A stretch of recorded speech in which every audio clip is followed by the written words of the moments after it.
dari SMK 57 ke Museum Kebangkitan Nasional cuma 3.500. Kayak kapan lagi gitu kan bisa naik TJ dari Ragunan atau dari SMK 57 itu ke Museum Kebangkitan Nasional cuma 3.500 saja. Sebelumnya perkenalkan, saya Adam Putra Islami dari absen 1. Aku Marisa Abiana dari absen 16. Aku Alvira Kojavia dari absen 3. Aku Naila Safitri dari absen 17. Halo, perkenalkan, nama aku Ratu Bungas dari absen 24.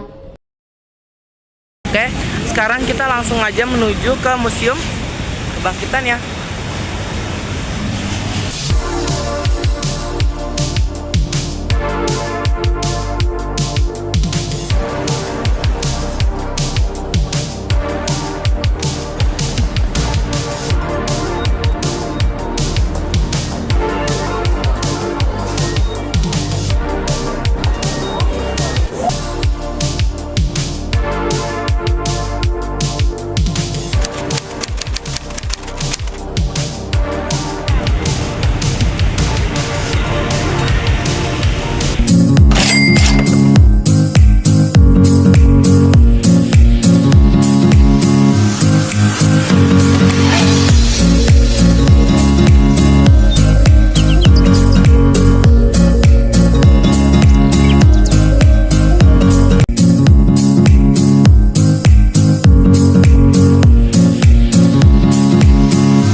Kalau pada zaman dulu bangunan ini digunakan untuk sekolah kedokteran, bumi putra atau sekolah Stovia, School of Leading Van Airlines Arts.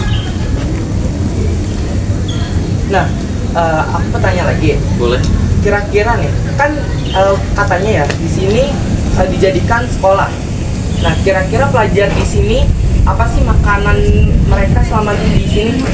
Kalau untuk makanan mereka, makanan yang paling khas ya, yang sering mereka itu ada soto Betawi. Tapi untuk makanan untuk karbohidrat, energi mereka sama nasi seperti sekarang. Tapi untuk makanan yang paling ditunggu-tunggu pelajar Stovia di masa dia belajar adalah soto Betawi. Soto Betawi. Kenapa makanan soto Betawi jadi makanan yang paling ditunggu pelajar, Pak? Kenapa nggak kayak makanan lain, ada telur atau ada makanan lain? Karena pada masa itu cuma kuliner atau makanan soto Betawi yang standby di sekolah Stovia dan yang paling ditunggu-tunggu oleh pelajar Stovia. Jadi untuk kuliner yang makanan pelajar zaman dahulu yaitu adalah soto Betawi.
Ini adalah tulisan atau kalimat yang diucapkan oleh H.F. Roll selaku direktur Stovia atau kepala sekolahnya saat membela Sutomo.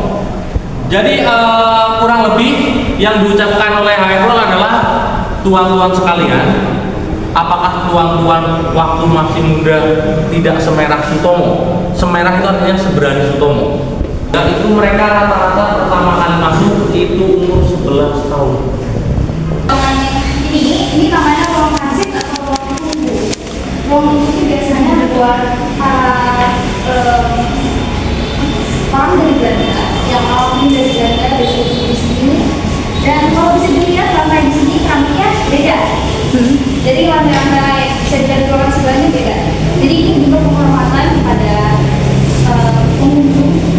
kamu dari Belanda. Nah, di sebelah sini ada salah satu tokoh namanya Tirto Adi Suryo. Dia ini salah satu pelajar dari Sofia yang dikeluarkan karena kesalahannya sendiri, karena dia membagikan resep obat dari Sofia ke seorang Tionghoa. Jadi Belanda merasa rugi, jadi dia dikeluarkan. Dia juga dijuluki Bapak Paras karena dia yang membuat surat kabar pertama yang isinya adalah kondisi rakyat yang menderita saat penjajahan.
kita lagi ada di asramanya. Di sini tuh jadi satu kamar terdiri dari satu dua jadi kamarnya itu 16 orang guys. Terus nanti para pelajar-pelajar Sofia itu yang belajar di sekolah kedokteran sini tuh tidurnya di sini.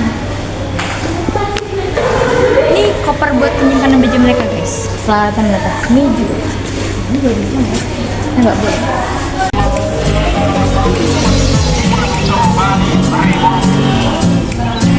Ini video presiden Soekarno guys.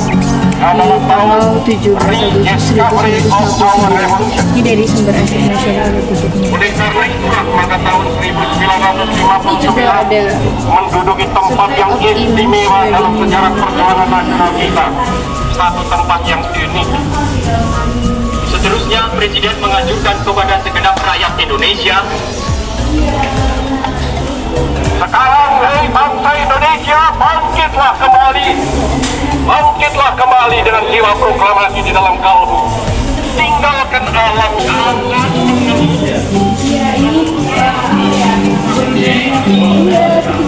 ya, vokalisnya ada Puspa, Selamat, dan ketua.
Kita ke Museum Kebangkitan Nasional.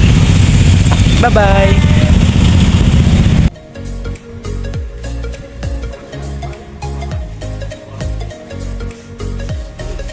Museum Kebangkitan Nasional sebelum menjadi museum bangunan bergaya neo-renaissance ini merupakan sekolah bagi para bumi putra yang dikenal dengan nama School Thought of Leading Fang in Lance Arsen atau Stovia, atau dalam bahasa Indonesia disebut dengan Sekolah Dokter Jawa. Gedung ini menjadi saksi sejarah terbentuknya organisasi modern pertama, yaitu Budi Gotomo pada 20 Mei 1908 yang diperkasai oleh Dr. Sutomo, Dr. Wahyudin Sudihusodo, Dr. Setiabudi, dan kawan-kawan. Dan makanan khas pada masa ini yang sering mereka makan dan tunggu-tunggu adalah soto Betawi.